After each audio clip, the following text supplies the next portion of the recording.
大家好，我现在来到了云南曲靖，看一下，我已经穿上了薄薄的外套。前几天自驾去陕北，那里温度非常高，晒得人都头晕，所以呢，我就直接从陕北开车来到了云南。这里确实非常舒服啊。今天来的这个地方也是与众不同。大家应该听过这样一句话：好人好马上三线，备战备荒为人民。那这里就是以前的一个三线工厂。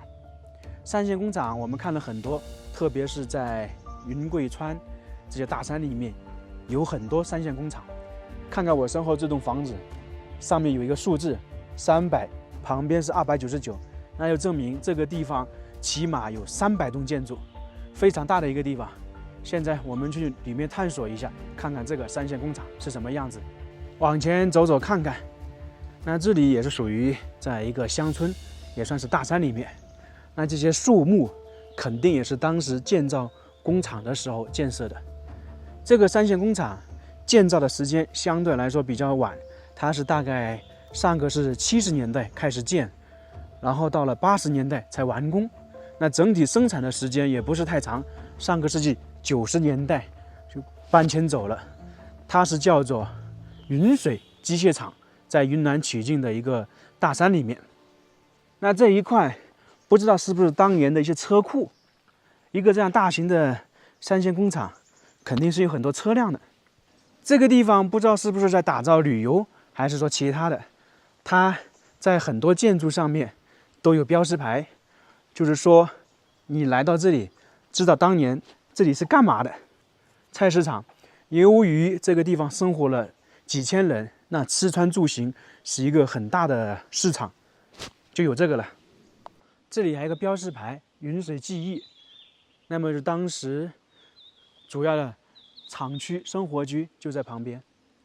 现在已经来到了厂区，这里面还是挺大的，我们就试着转一转，探寻一下那些以前的房屋。三线工厂其实是很多人的回忆，有些人在三线工厂长大，有些人在三线工厂这边呢出生，还有些人在这个地方工作了几十年，然后搬走了，所以时不时或者假期他们就回来看一下。我记得去年在湖北参观一个三线工厂的时候，碰到了很多人组团来回忆。那其中有一些人就跟旁边人开玩笑说：“张三，今天晚上去我家吃火锅吧。”就指着某一栋房屋说：“那大家一起来吧。”他们可能以前在这些地方居住的时候也是这样的，大家一起聚个会。这栋房屋是当时的办公室、办公楼。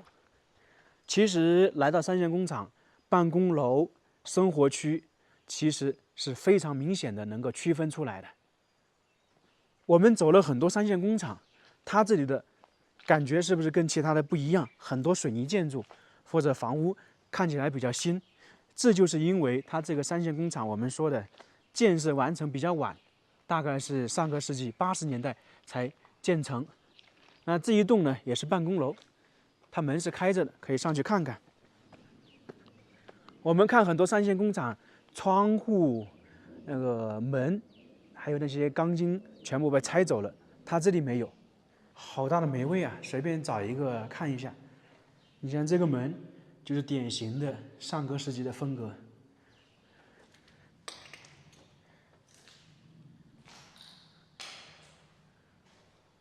如果不是说我们知道这个是上个世纪建造的，那这些房间大家觉得是不是挺新的？还可以充分利用起来。这个地方当时搞绿化还是非常不错的，树木都非常高。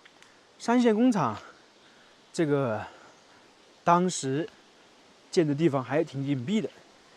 那这里当时是一条主街道，不知道通往哪里，但是明显的那个房屋是特别多。哎，那里竖了一些标识牌，我们去看看。应该是这里刚才说的要打造成一个景区，就是一种那种老三线回忆吧。这个三线工厂是原国营西南云水机械厂，是曲靖市马龙区三线建设时期重要的厂区之一。70年3月份兴建，1981年竣工投产，厂区占地62.83平方米，建筑面积11.66万平方米。当时是一个大型的三线企业。三线主要包括云贵川、陕甘渝及鄂西、豫西、湘西8省1市的广大地区，位于我们国家的腹地，是我们国家的战略后方。这个云水机械厂97年搬迁至昆明，原来的厂房、学校、职工宿舍等建筑基本保存完好，空间较大。现在呢，这个地方每年有大量的游人前来观赏、拍摄、写生。我觉得它这里弄得比较好的一点就是，每栋房屋标明了数字，还有前面弄了一个标识牌。这是我来到三线工厂这么多地方，第2个弄了这个标识牌。这里属于原职工食堂，进去看看。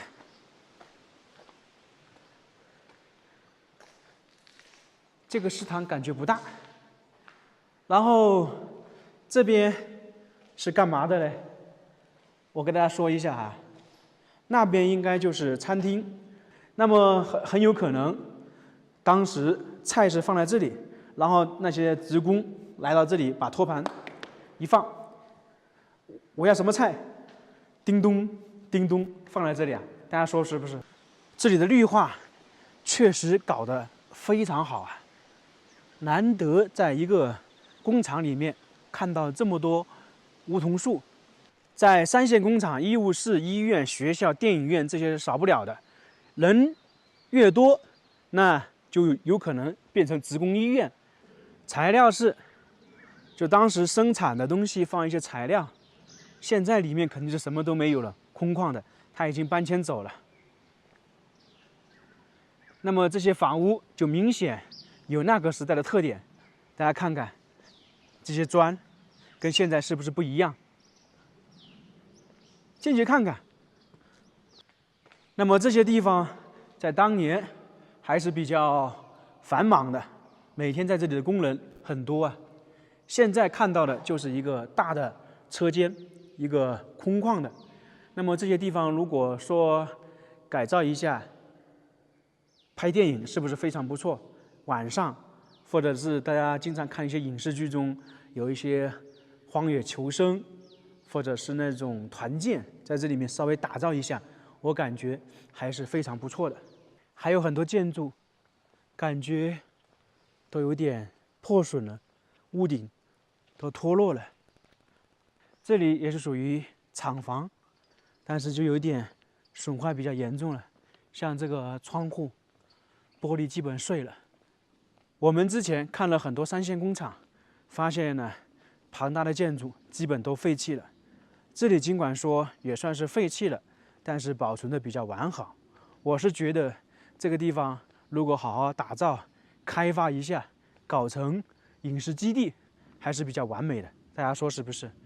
因为像很多这些大厂房里面稍微简单的弄一下，拍电影是非常不错的。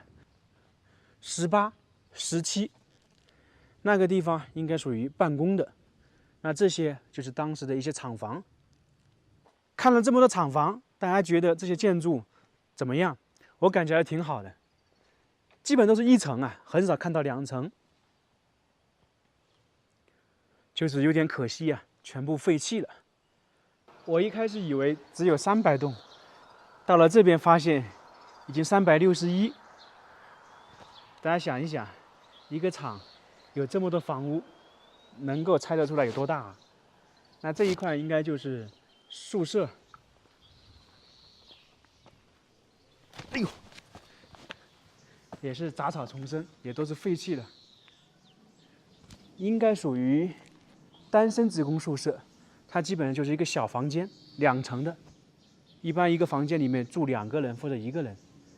在这个宿舍旁边还有这样一个水池。那大家都知道，像以前这些房屋里面是没有水的，那么你要洗漱或者洗衣服，都是在这个地方。那这里当时不知道有没有自来水啊？它厂区和生活区都是分开的。那这里上去就全部是属于生活区、住宿的地方。那这些房屋其实整理一下，估计都还能住人呢。这是我们刚才看到的宿舍，它相当于是前后都有，前面是一排，后面也是一排，所以住的人还不少，也是充分利用了空间。2层的单身职工宿舍，一般三线工厂单身职工宿舍和有家属的，就是一家人居住的，是分开不在一起的。360，这里感觉有点不一样，有洗漱台，这干嘛的？这里是当时的那些银行吗？因为你看，一个挡住了，相当是保护。我感觉可能真的有点像啊，因为他这里如果职工那个发了工资，肯定也会寄回老家嘛，所以这里可能是银行。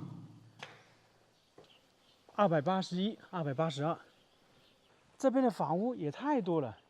我们的厂区看到只有几十栋，但是这里总共是有300多栋。那这些是干嘛的呢？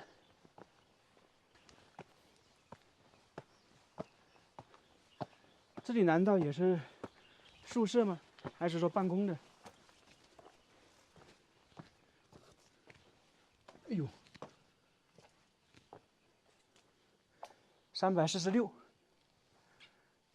这里好多都倒塌了。这些应该属于家属楼，明显的可以看到，每个里面是小3间，这里一个，这里一个，然后里面可能是厨房还是什么？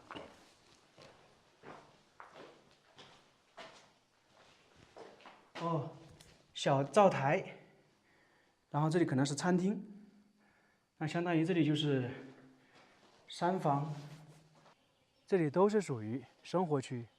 我比较奇怪的是，为什么这边生活区这些房屋都是1层的？我们在其他3线工厂那些生活区的宿舍普遍都是3层、4层。还有呢，这些生活区的房屋杂草丛生，那都被这些东西包围了。这个我们就简单说是菜园子。整体看，厂区的房屋保存的比较完好，而且呢，里面道路也看起来比较舒服。但是这里看一下，还有人在居住，这些房屋不知道是不是那个时候的。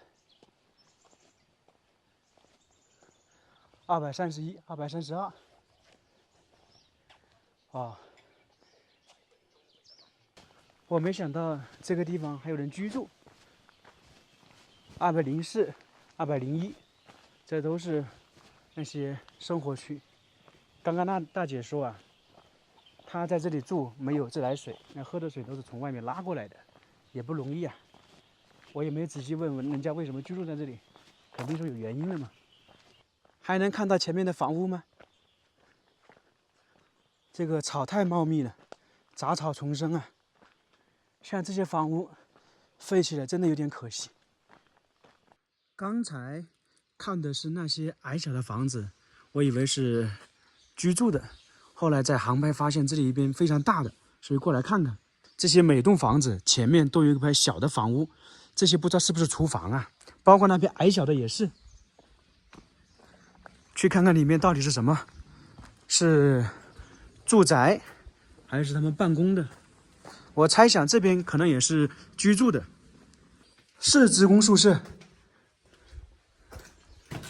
进来，哇，它这里也是有好几个房间，1个、2个，那这边是小的，差不多。这个3线工厂我们就差不多逛完了。曾经上万人在这里生活工作，如今就是这个样子。从画面中这么多房屋就能确定当年这里是热闹非凡，但是下面现在确实是空空如也，那很多房屋有点损坏。为什么会变成现在这个样子？就是由于上个世纪90年代工厂搬迁走了，没有人居住，就变成如今这个模样，确实挺可惜的。希望下次我们来的时候这里有所改变，打造成一个旅游小镇也可以。